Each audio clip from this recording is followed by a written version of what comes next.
The Kremlin has intensified its attack on Kyiv's political leadership, with Russian presidential spokesman Dmitry Peskov calling Ukraine's political circle extremely fragmented as debate over elections grows. Peskov accused some Ukrainian figures of invoking democracy, while others, he claimed, were making no such effort, saying many were trying to fish in troubled waters. He said, the Kremlin's legal position remained the same as President Vladimir Putin had repeatedly stated. The Kyiv regime and its quasi-political circle are extremely fragmented. We see that many individuals there are trying to fish in troubled waters. Some try to appeal to democracy and democratic norms, while others do not even attempt to do so. But from a legal standpoint, the situation is exactly as President Putin has repeatedly stated. Peskov also offered little hope for a breakthrough in peace talks. He said there were currently no grounds for optimism about a peaceful settlement, blaming what he called the stance of the Kyiv regime.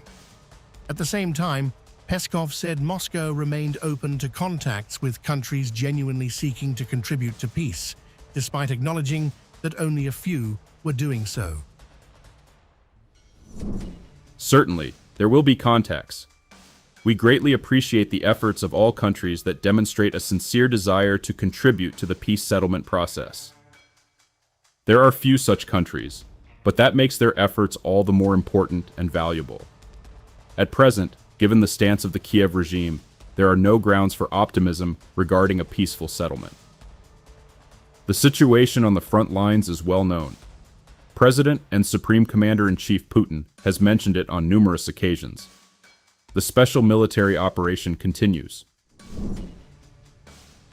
Asked about reports that Jared Kushner and Steve Witkoff could visit Moscow, Peskov said there was no information and no dates had been set.